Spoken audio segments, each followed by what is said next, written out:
Ben, I think we're live. Yes, we are live. Good morning, everybody.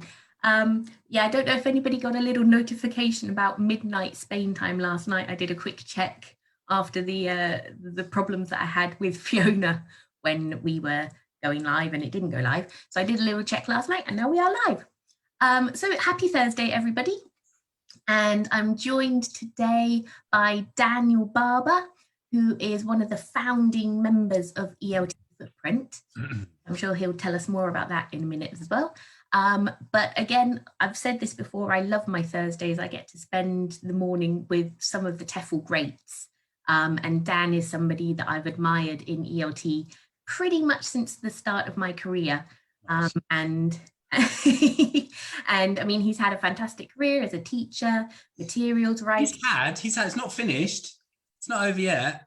He's having to have a fantastic career in ELT. And we're very excited to have him here today to talk about normalising environmental issues in our classes. Okay, so Dan, tell us more. Good morning, T. I'd like to second that as well. It's lovely.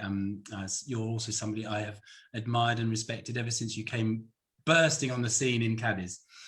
Anyway, so thanks very much to T and to Simon for inviting me today on the Hub. And thank you to everyone who is here for your interest in the subject, which I'm hoping to deepen that interest and give you some ideas as well. Perhaps more accurately, you're going to give yourselves some ideas, because this is going to be a bit of a workshop. Just before I start, I just wanted to say that I heard some great news. I'm sure you've heard it too, about the vaccine patent waiver, the fact that the US is now behind that idea of sharing the patents so that anyone can produce the vaccine, which is wonderful news, and some more common sense global sharing of intellectual property, please. That's how TEFL's always worked, isn't it? You don't own a lesson, you don't steal lessons off other people. They're just recipes, aren't they? And vaccines need to be like that. T's mentioned a little bit about me. I'm a coursebook writer and a teacher trainer. I was one of the original gang with Simon and Danny that founded Active Language many years ago. So TEFL, the Hub is very close to my heart in many ways. I'm with friends. And as T mentioned, ELT Footprint is the current sort of big thing at the moment in my life, in my working life. And on the 24th of May, we're going to be 2 years old. We haven't actually talked about what we're doing for our birthday yet, but we need to celebrate because we have achieved a lot in a couple of years, and we're up to 3,500 members. So if you're not currently a member of ELT Footprint, you can see on the screen there. I just want to check, T. They've got the screens visible, isn't it? There's the Facebook group for ELT Footprint. So that's good. And it's a place where basically people from all walks of TEFL, whether they're teachers, school owners, writers, publishers, examiners, whatever, they are very welcome to join, to share projects, to think about ideas and initiatives about how we as a profession can reduce our carbon footprint and become more sustainable in the long run. And I'm sure I noticed Kath has just posted something, and so there are other members of ELT Footprint lurking around today. So hopefully there'll be some good chat in the box. And before I start, I just wanted to talk, and T and I have both discussed this at length, this word normalise, because we had, integrating environmental issues in your class. That could have been a title for this talk, but we chose normalising. It's a sort of buzzword at the moment, normal. If you think about pandemics and new normals and all those odious terms to do with trying to encourage us to think of this as normal. It's not normal, it's abnormal. It's the new abnormal. And also the difficulty in defining what normal is. If you're a refugee in a camp somewhere, or a Uyghur Muslim in northwestern China, or a Syrian hunkered down in Aleppo somewhere, then your normal is going to be very, very different from my normal. But in some ways, COVID does illustrate what I mean by normalizing, in the sense that if you think about how you grab your phone, you grab your keys, and you grab your mask and your hand gel when you leave the door in the morning, there's a sort of automatic, yes, it's just part of the everyday routine in my life now. And I would imagine for the majority of us who got over the initial minor inconvenience of wearing masks, it's just something you do. It's not even something you moan about anymore. And I think that's sort of similar with integrating anything into our classes if it's important. It's this idea of making it just part of the fabric of our daily routine in class and in the staff room and with our students. Okay, so basically the idea we're going to get to is, if I can, there we go. In some ways, I mean, one way, this would be a reflection of success. If in a TEFL training course, like a diploma or a cert, there'd be a question like this: how does your lesson address issues of sustainability as part of one of the criteria that you use to assess, to think about, or to plan your lessons? And more than that, it's just sort of an automatic thing that we do when we think, like, what language are they learning? What are the environmental issues that are going to be approaching? How is this impacting on the climate crisis? What can I say about that topic today? Okay, so quick rundown, what we're going to do. So very briefly, I'm going to whiz through 4 hopefully fairly convincing reasons why we need to normalize these issues, as if you needed them. And then basically it's over to you. I'm going to just provide a structure, a frame of thinking for us to organize our ideas, if you like. And then I'm going to offer you a space to write your ideas down, and Tia and I can sit back and have a cup of tea and chat. Okay, so let's think about these reasons. Several reasons. I think these 4 strike me as particularly important. The first one is a no-brainer, in my opinion, because it's a crisis. Greta Thunberg said, I want you to act as if your house is on fire, because it is. And that very famous quote of hers, puts it in contrast. If it's a crisis, then everything we do needs to be geared towards ending that crisis, to putting out the fire. So if we're doing it at home with our recycling and our walking to school and our secondhand clothes buying and all the rest of it, then we should be doing it at work as well. So much of my life is spent in this community, not my personal community, but my professional community, to the point where actually I can't really see the difference. Something like the Hub and ELT Footprint show me very clearly that the communities where we act and where we share ideas and where we act sustainably and ideas rub off on one another, the personal and the professional is there too. So I think the crisis extends into our work life. That's basically what I'm talking about. The next one, because it's preparing our learners for the future. So we bang on a lot about 21st century skills at the moment, talking about collaboration, creativity, and the other 2 C's that I can't remember right now. And but what else are our students? How else do we need to prepare our students for what is facing up to be a very different 21st century to the one we kind of perhaps imagined back in the year 2000? Students need to understand the climate crisis. They need to understand the science. They need to understand the social and economic implications, and they need to understand their role in that, whether that's things that they can do themselves or how they can act and be activists and be challenging those things that are currently the status quo. Being able to evaluate human activity in terms of environmental impact, in terms of its consequences on the living planet. So again, going back to the idea of normality, what will normality look like in the future? I think it's going to be very different, not necessarily a terrible thing. If we act now, then we can do something about it, and I can actually envisage a very positive future where we turn this thing around. Next one is an interesting one. Recently in the EL Gazette, there was an article about how English is now the language of protest. And they were talking specifically about the political protests in Myanmar. And interestingly, there in Myanmar, only about 5% of the population speak English. And yet all the photos you see of the marches, you'll notice there's English in all of the posters. And it quotes a student called Coco Luin, I think is a female, I'm not sure, who told the Reuters news agency that English is the language the protesters believe will reach the most people and crucially governments around the world. Writing in English, and she says, writing in English is more effective than writing in Burmese. We want the international community to help us.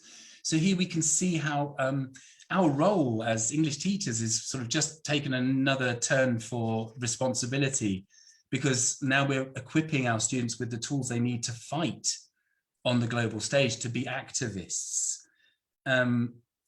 And this got me thinking I've been very aware for years of how compromised my job is as part of the kind of globalized neoliberal capitalist machine that requires English to lubricate the cogs of international trade. And, seeing that very cynical side of things, and just looking at another side that perhaps advocates of social equality in education, the thinking of Paulo Freire, for example, the Brazilian writer, who talks about teaching and education being a sort of a way of an agent of change. I remember listening to Steve Brown from, I think it's Glasgow University, talking about how English needs to, the idea of social activism, and how he doesn't see himself as a social activist. He's just a teacher, but that's what teachers do. And I thought that was a very radical and interesting way of looking at it. And I think we can extend that to the climate crisis as well. So obviously the climate marches as well, all in English, whether it's Extinction Rebellion, Greenpeace, Fridays for Future. English is everywhere, and I think that's quite exciting as well. And fourth reason, because our learners want it. Now, this is new information. I don't know, I think Chris is busy today in Moldova giving a talk, but he's been involved, and the British Council have been involved in doing lots of research about this subject in ELT. And one of the early surveys they did about 3 months ago, it showed that a clear majority, 71%, 72% of teenage students would like their English lessons to have more climate change topics. So there's very clear evidence that we're not sort of trying to flog something which nobody wants, like that unpopular topic, the depressing, oh God, not more climate change, at all. That in fact, people are asking for more. And not only that, teachers as well. 2/3 of teachers in the survey said that they do not receive training or support in how to do it. And almost 80% said they would like professional development training to incorporate climate change information into their classes. So it's good to know that we're in good company here, and it's not just a few people alone trying to push this agenda, but actually it's very, very widespread. So we're on the bandwagon as well as pioneers. One quick thing. I was thinking about this because it came up at some point in the hub, that somebody mentioned, like sometimes actually my teens don't want it because it feels like a lot of doom and gloom and, oh God, we're doomed. But I think, what you're looking at, what we're going to be looking at today is not putting a positive spin on things, but making it part of the lesson. So it's not this kind of sudden, we're going to die because of the environment. It's raising awareness and just doing those little eco tweaks. Absolutely. Absolutely. I mean, I don't know if Owen Llewellyn is in the audience. I doubt it because he's probably working, but I think Ben was going to turn up, and Ben and Owen both involved. Ben's here, is he? both involved in the ELT sustainability course, which is a short course, but a really nice way of getting to meet other teachers, and looking at the principles and practice of lesson planning with sustainability in mind.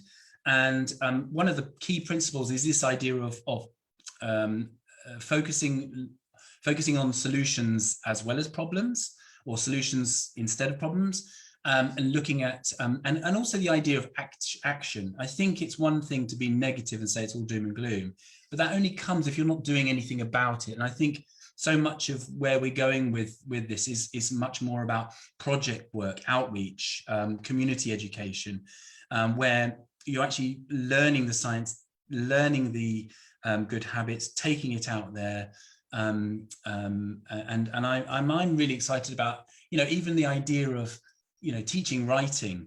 It could, rather than, teaching writing a report, writing a letter, writing an email, how about writing a letter to your MP, writing a letter to protest, writing placards? What messages, that's a sort of creativity where we can get a real sense of, as you say, positivity in there as well. So yeah, good question. So yeah, that's it really. Those are my 4 reasons, and I'm sure there may be more. I don't know if anyone's had any other comments that come through to you on the chat. Sorry, there have been lots of comments. Yeah, the what you said about Paulo Freire, Michelle put in a quote: "There's no such thing as neutral education. Yeah, education either functions as an instrument to bring about conformity or freedom." That's right. It's very much about conformity or freedom. So this idea of treating, rather than teaching our students to sort of climb the greasy pole, get their B2, their C1, so that they can get the better job and all the rest of it, and conform within the system. It's this idea of sort of a more creative and transformative role of education that says we're giving students the tools they need in order to actually change the system. And I think that sort of radical thought, which may sound or may have sounded very sort of crazy left-wing, in Paulo Freire's time, I think right now we're hearing it in the way that people are talking about lots of things, about the economic situation, about debt, about poverty, about racism, and certainly about the climate. Yeah, and I think as well, Greta Thunberg, she did so much for empowering that generation. Obviously there have been student protests in localized areas in the past, but this was very much suddenly a global phenomenon. Yeah, and she's creating a voice that's coming from very unexpected places, from a 16-year-old, I mean, she's 18 now, but 16-year-old girl, a young a teenager who suffered from awful depression and has Asperger's, and there's all these aspects to her which show that kind of, you don't have to be the sort of typical WASP sort of person to have a voice in this world. And interestingly, she fights a lot at the moment for the Indian farmers. She's been, who've been protesting. She's been, she very much living that truth that of what do you call it? Sort of integrating all of these different issues of not just environmental but social inequality as well, and how all of those knit together in the end. So there we go, 4 reasons. I'm going to hand it over to you in a minute. Hold on. There we go. So the question is how we do this, and I think there are 4. I'm going to give you 4 ways in which, or 4 areas of our professional life where we can make change. So the first is in lesson content. So I've got an example here. Any kind of reading text. Let's imagine you've just read a text. You might then, this one is based on a text about genes. So you can imagine a teenage class, B1, B2, reading text, the history of denim and jeans. And there's a lovely photograph of some teenagers in a circle jumping up at the same time with jeans on, all smiling. And it's got some interesting stuff about Levi's, and it's got about, where denim was invented and stuff like that. So here's an added this is my example, but I want you to think of other ways that you might integrate and normalize the climate into your lesson content. So in this case, we've got some questions which are really critical thinking questions. They're asking students to think about the writer's motivations. A really good question to ask yourself when you're looking at texts and things like that is, follow the money. Who's paying for this? Whose interests are involved when writing an article about this? So, for example, it might be an aim to celebrate denim, to persuade people that denim is good, to sell more jeans. So that might be the aim of the text. Who do you think paid to have this article? Well, you can imagine there's probably some sort of denim consortium of companies, or Levi Strauss's website or something like that. Which of these aspects of the topic are not mentioned? This is the key. This is where you are able to sort of integrate issues. So you've got the historical uses of jeans, the inventor, but you've also got, you know, the environmental cost, how much water is used when making a pair of jeans, what happens to most jeans when they get thrown away. So here you're able to just say the students identify which aspects of the topic are not mentioned, and then that question, why did they not mention the environmental cost? Well, because they're a company that wants to sell jeans. And I think that sort of dynamic where we start looking at texts in a more cynical, more skeptical way, in a more critical way, are able to look at the kind of economics behind our learning, the economics behind a reading text, something we don't often think about. So that's one idea I've had at that level. So the level of lesson content is one area. Then we've got the level of the classroom. So I'm thinking not about the actual lesson itself, but about your daily routines, about the posters in the wall, about the whiteboard, about the, the air conditioning and all that kind of thing, and photocopies. And here's an idea, very simple.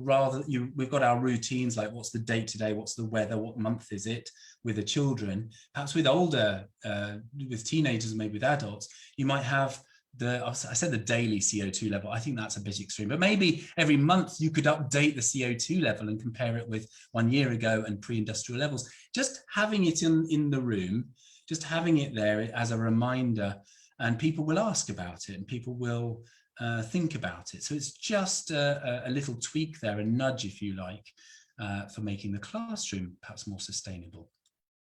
Then we've got the idea, the level of the school or institution. So what could you do in your class or in your staff room? So it may be, for example, that you and your students do a little report, a little survey about where how much paper is being used in the school, and how much of it's being recycled, and you just invest in a few bins for each classroom, and I'll speak to the director of studies and make change happen at that level. So that's the next level up. And then finally, you've got sort of your lives outside of school. So your lives, your students' lives, and maybe your colleagues' lives as well. So thinking about like project work, or just an example I had was, let's imagine you've decided to cycle rather than drive to school. This is, back in the day when we start going back to school. You could just leave your bicycle helmet on the desk. And it's a reminder, maybe somebody will ask about it. You can have a little discussion about bikes and how much you love cycling and what are the advantages and all the rest of it. And just little tweaks like that. So encouraging other people to do that.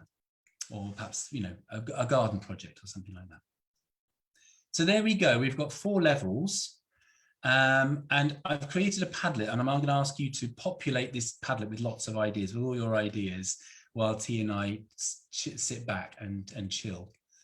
I imagine there'll be questions coming through. I'm hoping there will be, and ideas as they come up, we can talk about them as you write them. So just to orient you to this Padlet, the first one is some background reading. The first column is some background reading and watching. So there's the article I wrote about normalizing environmentalism, and there's a few other things down there. And then in the next column, so we've got the lesson content, that first level. Then we've got the class and the classroom and class time. Then we've got the school and then we've got the kind of bigger picture outside of school. Okay.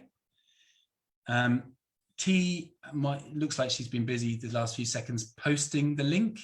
Yeah. There's also a QR code if you've got your phone or whatever and you want to just scan that in. And what I'd like you to do then is think about what you do, what you might do, what you've thought of doing, what you've heard about, or what sparked ideas, what ideas have been sparked since listening to me. And visit the Padlet page, post your ideas. One thing I haven't tested is whether it's open access. I believe it is. Yeah, T's nodding. So there we go. And very much hoping that we'll get some, we'll get some really nice ideas. Okay, so that's your job now. It's over to you. It's very strange doing a workshop when I can't actually see anyone or hear anyone or anything like that. Yeah, well, we'll carry on chatting anyway. We'll carry on chatting. We'll try and keep on topic, I suppose. Might be a good idea. Well, I mean, a couple of people have added to what you were saying about genes. Elle said that she did a lesson and was absolutely amazed by just how much water is used. And yeah, I mean, it does just sound incredible. It kind of makes you, well, yeah, you have a critical look at just what goes into clothes manufacturing and things. Yeah. I mean, there's a lot of water in the world, and we can afford to spend a bit of water on making clothes and growing crops and all the rest of it. But certain fabrics and certain clothes, food stuffs take up a lot more water than other things. I've heard avocados are really bad. Apparently, there's mountains of water in avocados, but you know, yeah. Secondhand avocados isn't an option, unfortunately. No, yeah, but I mean, you know, that you hear about a lot of projects as well. Food waste.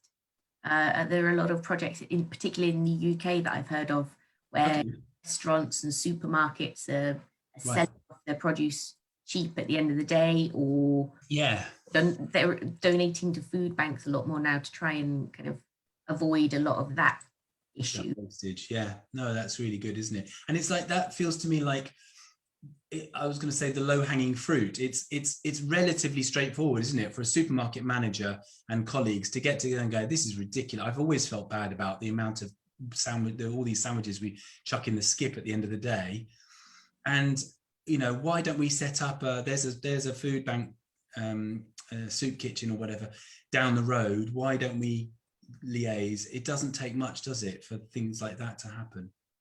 Yeah, but I think then it's, so when you were talking about the kind of the 4 stages, you know, obviously on an individual level, there's a lot we can do and with our immediate communities. But then when you try to make changes in business, when you're working for a big company and it has different offices, you know, you might really want to try and make those changes, but just get knocked down because it's not company policy and things. It's such a shame. Yes. I'm just looking for the Padlet I've just made. What have I called it? Ways to normalise. There we go. I just want to see it myself and see if people are coming in. What was the question again? So it wasn't really a question. It was, you know, sometimes people really want to effect change, but there are institutional barriers or things like that. And I think we're finding that. I think what we're finding in ELT Footprint is there's a great deal of will in the industry, people wanting to make change and doing it where they can. And so a big company like a school chain or a publisher, you'll have, you know, activists within the staff with ideas, calling meetings, talking to bosses, making changes where they can. And there's a lot that people can do, whether it's about, you know, avoiding single-use plastics or reducing resources and reducing paper resource uses and things like that. But then there's the question of, what about the big stuff? You know, what about actually flying less, or we've got, this company is a huge company, we've got these massive investments in fossil fuels and we want to divest in there. How do we do that? And that's obviously a much bigger rock to roll.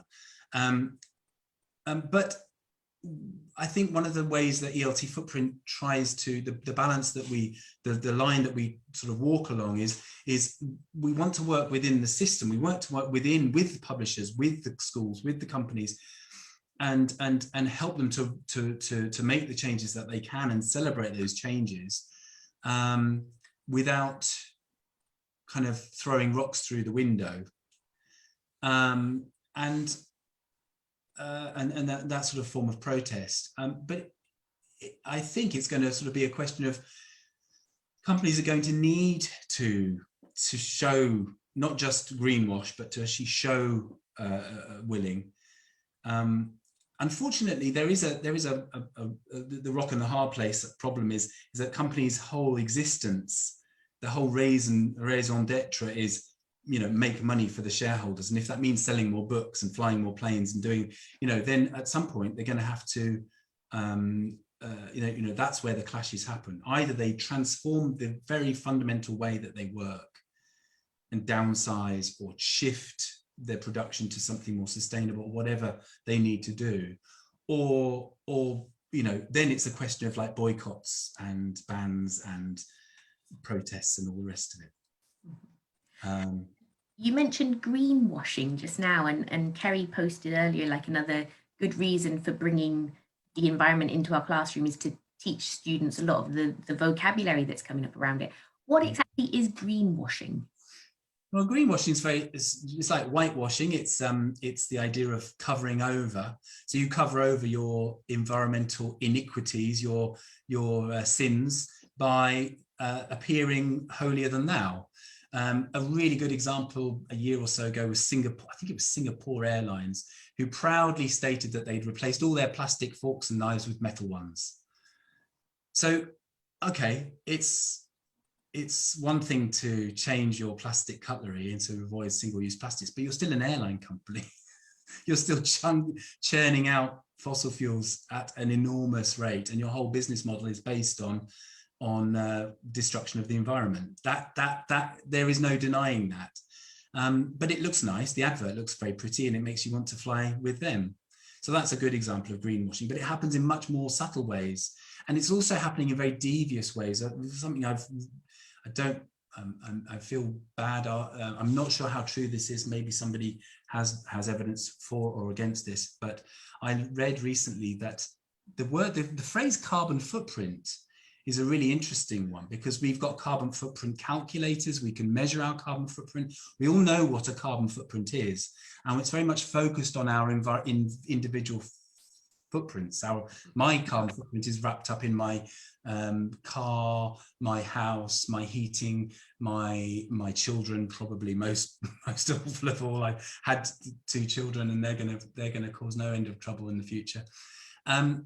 But the carbon footprint is a word that was invented, I think, back in the 80s by British Petroleum.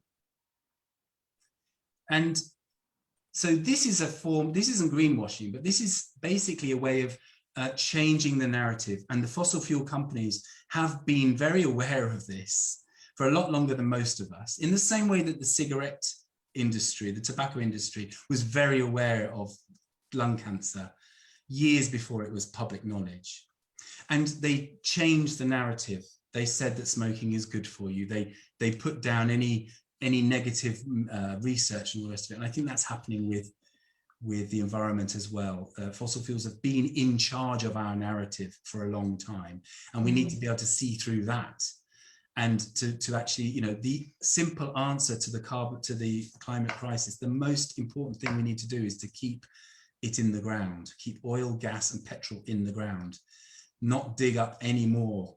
And that's the end of Esso, Exxon, British BP, some of the biggest companies in the world, with enormous vested interests and incredible power to control the media, to control what we hear and see. So greenwashing is one thing on a sort of advertising stage, and we can see through that. But on the other side, there's a whole devious side to it, which we need to be aware of and help our students to see as well.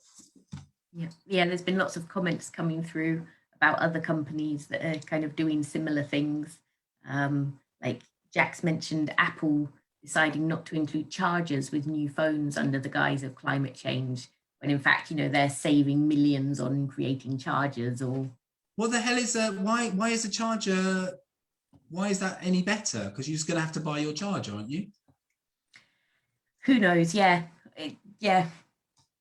Jeez, I don't know. But yeah, I'd heard the same about the BP creating the carbon footprint and kind of putting the blame on the individual.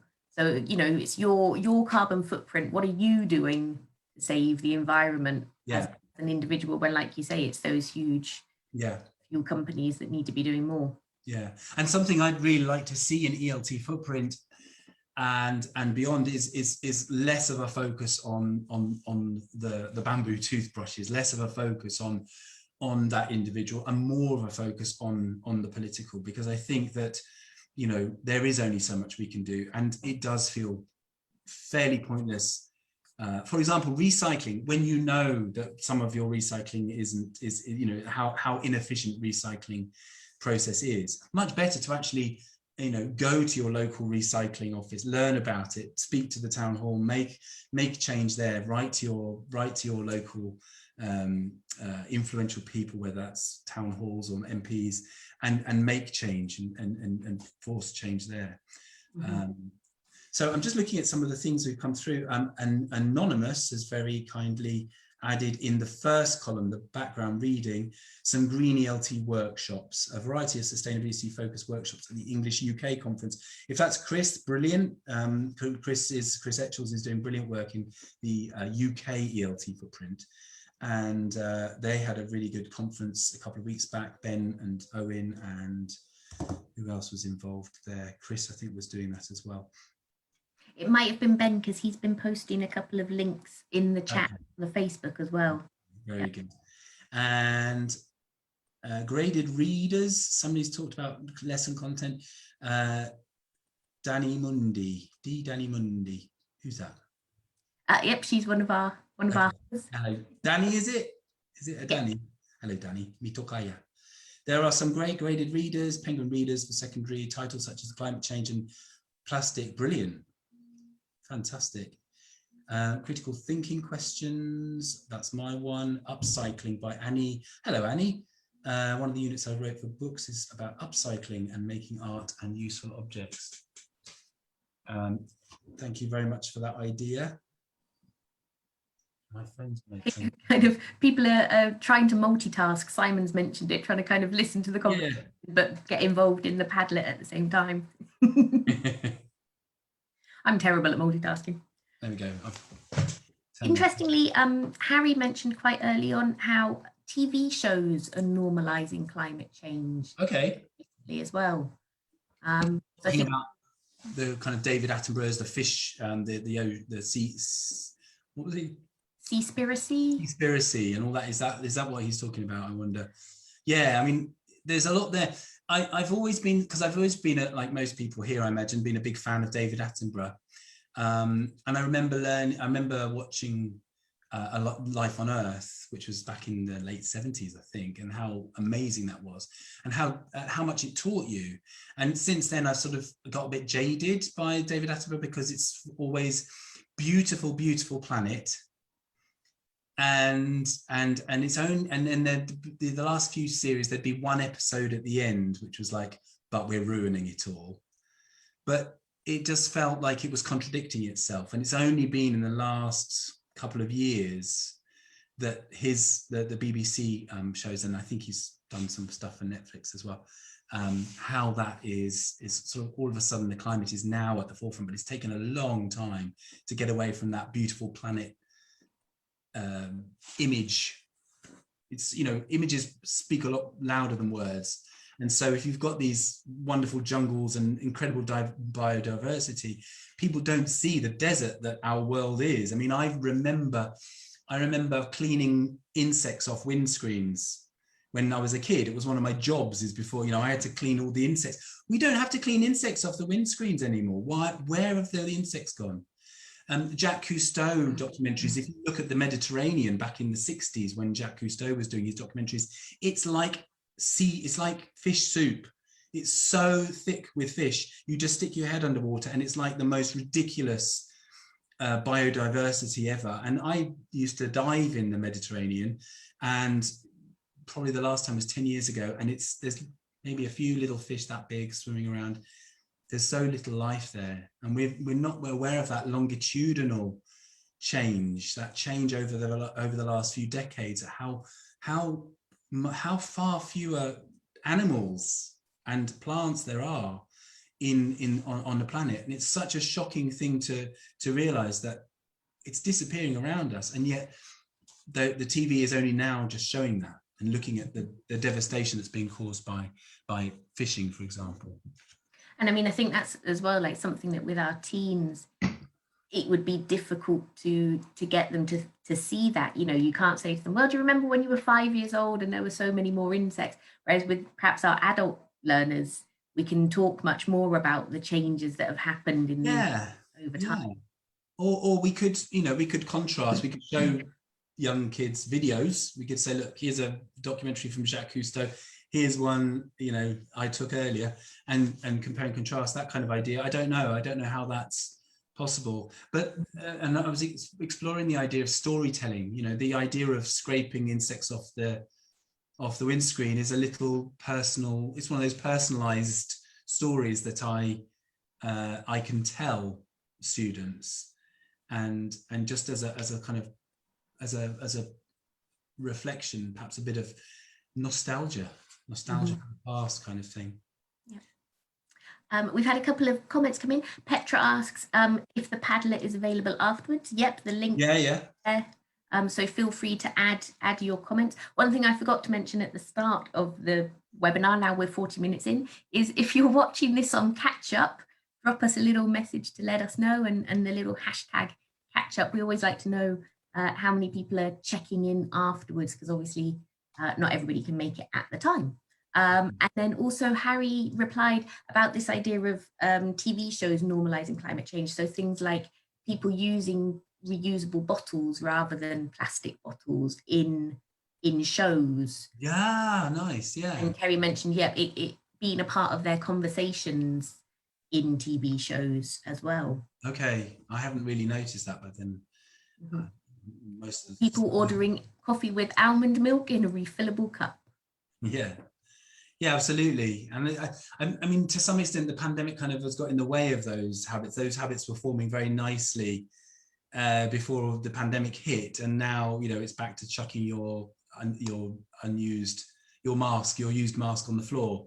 But yeah, I think that it's a question of keeping the pressure on now, and it's very heartening to hear that people have noticed that that's exactly what normalizing is about. Normalizing on TV in your life and all the rest of it. So I'm just looking at some of the ideas come through. Somebody says, keep talking about it, keep the issue alive. And I think that's it. It's every opportunity, if it's World Earth Day or World Endangered Frog Day or whatever, use that as an opportunity to mention it, to bring it up, bring something into class. That second level, that classroom level, is where you can perhaps, just a reminder, today is Water Day. And then you can have a little discussion about that. It might only be 5 minutes, but that's all you need. It's just a touch. And that's what I'm talking about. It's about giving those lessons a twist rather than, yes, it's great to do whole lessons about, jeans manufacture or the climate crisis. And it's very important, I think, that we supply them with the vocabulary and all that kind of thing. But we can't do that all the time. We've got a job to do, which is to teach grammar and prepare them for exams and do the book, if that's, if the students have bought a book. But we can make these little changes, and I can see some nice ideas coming through. Someone's come up with a green journal, green post or green journal, where learners can add green actions that they've done.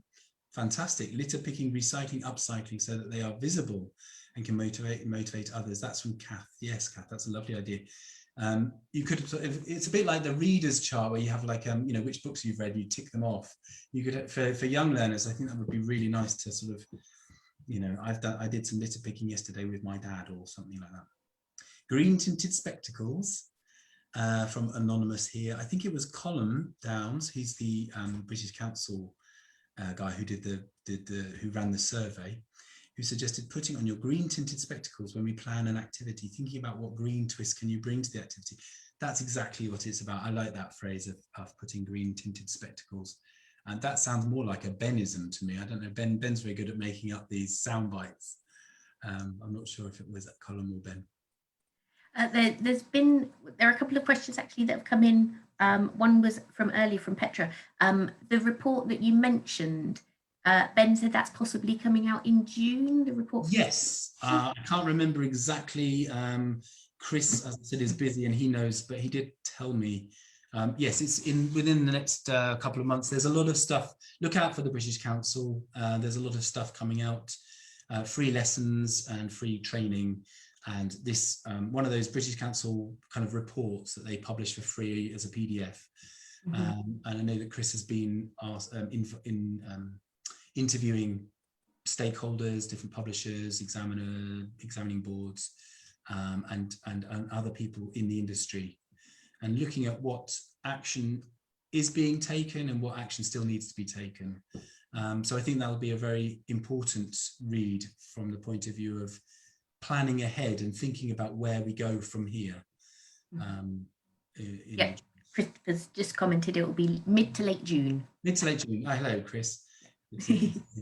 And then a question not necessarily for you, but throwing it out there so that anyone can comment in the chat. Michelle asks, does anyone know of any reliable sources or of statistics for things like the changes in wildlife in specific places? I mean, Wikipedia is always my go-to for things like this. Yeah, I can post about it. I could look for it now, but it would take me a while. But I've got there was a biodiversity report that came out last year, I think it was,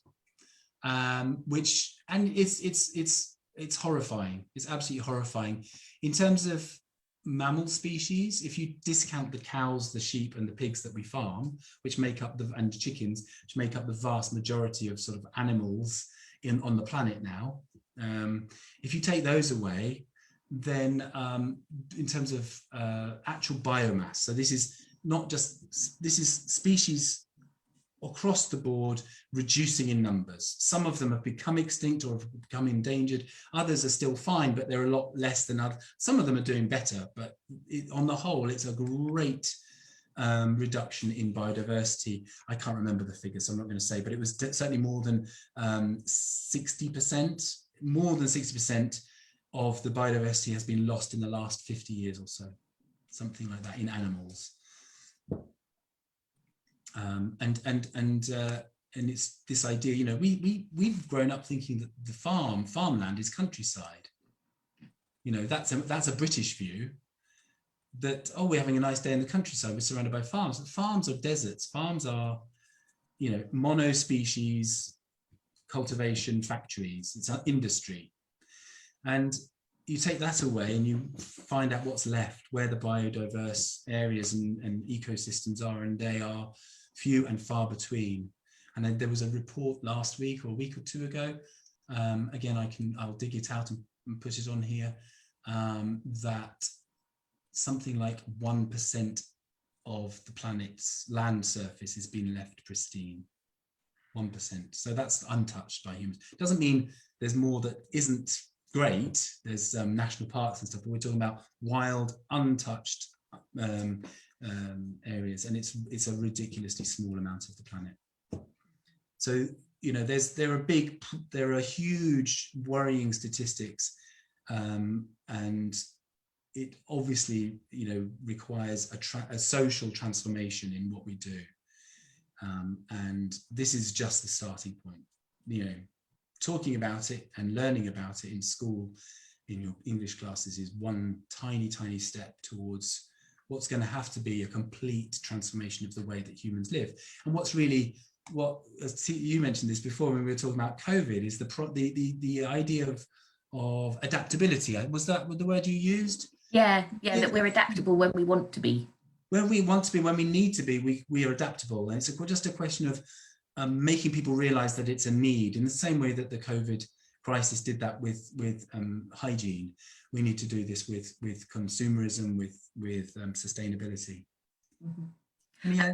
You were mentioning about like the publishers and international conferences.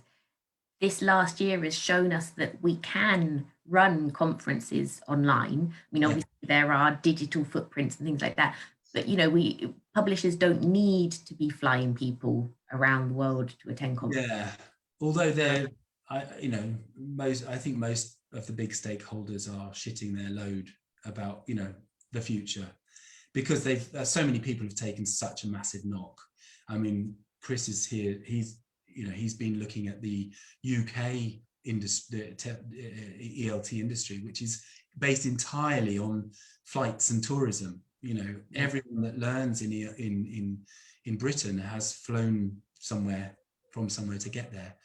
So what do they do? And so there's adaptability, and then there's also I think a great desire for things to get back to normal. Lots and lots of people going, I can't wait to see you all at the next IATEFL. I hope it'll be, there's a great desire for us all to be together again and resume as normal. And I think that's the real challenge, is that positivity, is teaching people that things can be really, really different from the way they were before, but that doesn't necessarily make them worse. That there are really positive ways to do it. You might need to lose a few habits, such as, retail therapy as a sort of way of being happy. But when you think about the things that need to change in people's lives and the way we act, more public transport, more fitness and health, more getting outside, less electricity consumption, whatever. These all sound like nightmares for those of us who've got very used to the creature comforts. But it doesn't mean that it couldn't be good. It's just difficult to imagine. I think that's what we're trying to paint a picture in our minds of what it's going to look like. Yep. Yeah. I mean, I think as well, this idea of normal, one person's normal is very different to another's anyway. We were talking about it in the coffee break last week. Michelle was saying that Braz Tissot had been running online events for years, but because it wasn't what I was used to, it was like, oh, I'm going to an online conference. Whereas, if it's something that you've always done, it's not such a big change. Yeah, I have to say, it's not nearly as lovely as talking to a group of people or sitting in the audience and having a coffee and sharing a moment. But it's also, we're not making that commitment. I made a commitment at one conference. I went to the Innovate conference and was there, 12 hours a day in coffee breaks, talking to people. And it wasn't quite there, but it approached the sociability of a conference. It is possible, but it's about commitment. You can't just for an hour, listen to someone and then expect to have the conference experience. But yeah. Whilst you mentioned Innovate, because that was where ELT Footprint really came into being, was it? I mean, that was the first time. No, it wasn't. It was prompted by, I gave the talk and declared a climate emergency at the Innovate conference in 2019, 2022, and it was like a week later that actually it was very much more Kerry and Kath and Chris. Chris was there. Kerry and Kath weren't there, but they were the ones that set it up. And actually, I took very much a back seat for the first few months as they got everything up and running and did an amazing job. But it's kind of like that talk I gave was a sort of, I suppose, the seed, or it wasn't the seed. It was Kerry says it was the spark. The spark, yes, but the wood was all laid. Yeah. Your declaration included a call to create a space. So Yes. I said I don't know what this is going to look like, but some kind of space where we can share ideas. That's right. And then Kerry actually got on and did something about it rather than me just blabbing. Anyway, any other questions or ideas that come through? I'm just looking down. No other real questions. Ben and Harry were talking about the green standard schools. Yes, Jonathan Dyson, I think his name is Dykes. This idea of a bit like an ARLS inspection, you have a school has a green inspection. That's one idea.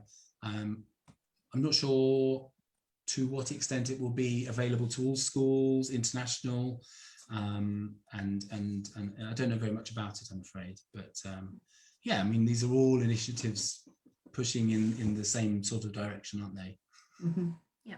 Well, I think Harry said that he's interviewed him, so that might be for one of his renewable English. Okay, so right. So Harry, keep us posted about that. Please do. Oh, and Kerry says Scott Markham and FEFEI, which is the FEFEI is the Federación, the schools. The Centros de Enseñanza del Inglés, like nationally in Spain. Yeah. So Kerry says they've set something up, and Christopher says IH World are in the process of doing something as well. Yeah, IH World are doing big things throughout the chain, I think, in terms of sustainability, and it's great. You know, it's a really promising sign, and it's getting the recognition it deserves. You know, I think like everyone, the big question is how radical companies are prepared to be and how much sacrifice they're prepared to make, if that's what's needed. You know, and that's the tricky thing. Yeah. One more thing before we finish, we're getting towards the end. Did you want to tell us a little bit more about the course that you've been involved in? Well, there are two courses. Owen's been running a course for the last couple of years, which I mentioned. Let's go. I'll move on to a few ideas here. I don't know if my slides are still available. Yep, you're still on screen. Yep. So thinking about, from your point of view, if you're thinking about what to do next, well, certainly join ELT Footprint if you're not a member. And generally all of the kind of links and things like that people are talking about, Harry and Chris and Kath, and they're always sort of shared on that group. So there you go, that's the third item down. There's an article, that's the article I mentioned, which you've got a link to on the Padlet. The short course in sustainability in ELT is Owen and Ben's course, ELT Sustainable. And you can meet other teachers there and learn about the principles there. And Bridget, you're talking about the British Council. If you go to the British Council website, which I have put up in the What Next on the Padlet, it's the second item down on that final column. Do a free course with the British Council. It started last week with module 1, and there are 3 modules. And there's also, they'll have a Facebook group as well with a moderator where teachers share their ideas, and but it's a kind of more doing course where it's actually plan your lesson or make your changes or plan a project. I was focused on the third module, which is about taking this outside of the class into the rest of the school and into the community. So that's the British Council, look out for them. And yes, that's it. Awesome. Cool. Yep. As I say, the Padlet, if the Padlet starts as a resource for people, then great. And I will share the Padlet on the hub. If it hasn't been shared already, share it on Footprint as well. Yep, I've shared it a couple of times in the chat. Tracy's just asked as well if it will be available afterwards. Yep, keep adding ideas. This is very much a bank of knowledge for everyone to share thoughts on how we can do these eco tweaks. Great. Fantastic. Excellent. I don't know if anybody's got any further questions. I think I've tried to catch up with everything that's come in the chat. And obviously Dan is around in the hub if anybody's got any questions or wants to pop something on the Padlet to ask. Great ideas on the Padlet. Do have a look through. Kerry's just posted a rogues gallery of greenwashers. I love that. I love the idea of a rogues gallery. She's still writing it, actually. On any socialist, especially with older teens. Yeah, that would be a lot of fun, wouldn't it? Yeah, definitely. Get them again, like we were talking about earlier, getting them thinking critically about a lot of these issues, and when you do a text, you know, what's not included and why not. And Kerry mentioned back then that apparently Spanish students are not particularly good at critical reading. So, you know, you're not just doing an eco tweak, you're actually helping them with their language skills as well. Right. Yes. Yes. Excellent.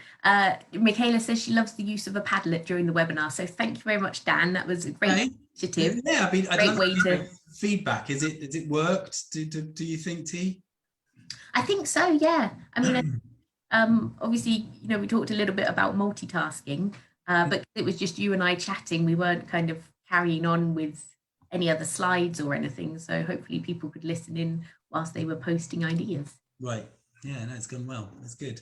So thank you very much to all of your ideas. What I'm going to do with these ideas is publish them in a book and make £1,000. So thanks very much. And send it off on planes to far probably published in China because that's cheaper. But glossy, nice and glossy. No, I don't know what we do with these ideas. I mean, I think that's a good question.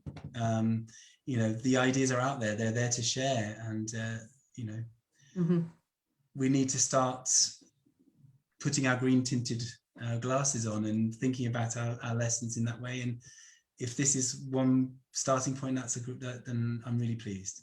Yeah, I mean, Kerry has just mentioned, you know, the difficulty of focusing on the Padlet and the chat at the same time, but this is what the Padlet is there for. It's there for everyone to use, to come back to read, to add to.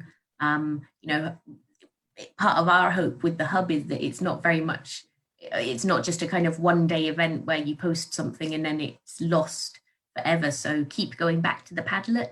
I suppose another way of doing it could be that people just use the chat, stick their ideas on that, and then there's a couple of people whose job it is to copy and paste ideas onto the Padlet. That might be a better way of doing it. I don't know what you think, but I mean, I think it works really well this way, because people can always listen to us again, and then you get more voices on the Padlet, although some of them might be anonymous. Yeah, it's more of a community produced document rather than just a copy paste. Yeah, I'm a fan of the Padlet. Yeah, me too. Cool. Well, thank you very much. I think this has been like a really incredibly popular session. There's been lots of people attending. There's been loads of comments in the chat and everything, obviously on the Padlet as well. So huge thanks to Dan for coming along this morning. Again, if you're watching us on Catch Up, give us a little hashtag catch up and a little comment to let us know. And next week we have our trainer talking time on Tuesday. So we'll be posting a poll about that today or tomorrow. Looking forward to seeing you all again next week, and have a lovely weekend, everybody. Thanks. Bye.